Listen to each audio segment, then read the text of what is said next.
Mga boss, magandang araw sa inyong lahat at ito na naman po at tayo ay may susubukan.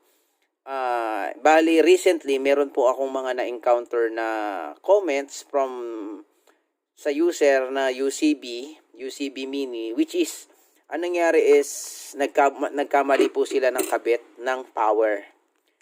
Ngayon, may question po ako bago natin umpisahan tong simple experiment na ito sa mga user na gumagamit ng OPI. Okay. Ang question ko po, kapag po ba baliktad ang kabit ng power ng OPI, anong mangyayari? Nagkabaliktad yung supply ng nagkabaliktad yung supply ng OPI. Anong mangyayari sa OPI?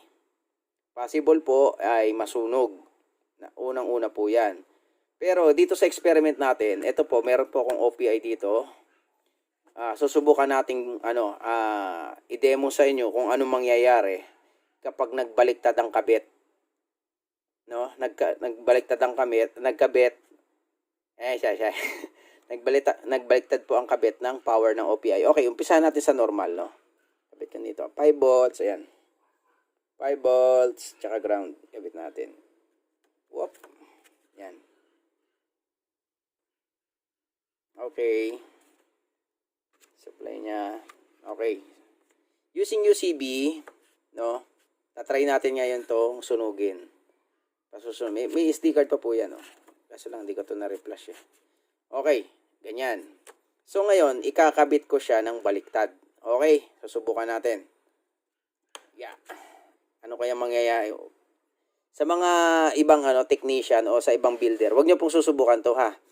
Baka makasira po kayo kung hindi man makasunog po. Okay. Na-try po natin sa UCB. Ayan. Kakabit ko na po. Baliktad na po. Nakabaliktad. Ito 5 volts dati. Babaliktarin ko. Tingnan natin epek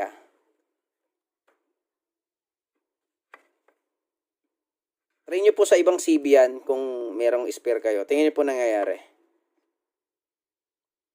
Nag 0 volts po.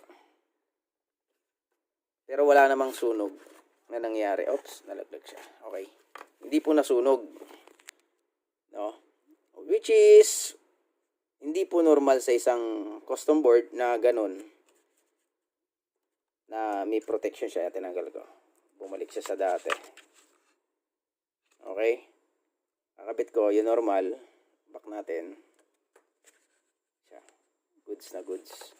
Okay mga boss, ito lang po ay isang simple experiment gamit ang UCB Mini, which is meron pong protection sa ating mga build na if ever magkamali man tayo ng kabit ay hindi nito sisirain yung ating mga OPI, RPI o anumang ginagamit nating unit due to protection na meron po siya. No, maraming salamat po sa panonood. Maraming salamat mga boss. Hopefully ito ay nakadagdag na naman sa inyong kaalaman. Maraming salamat. Thank you.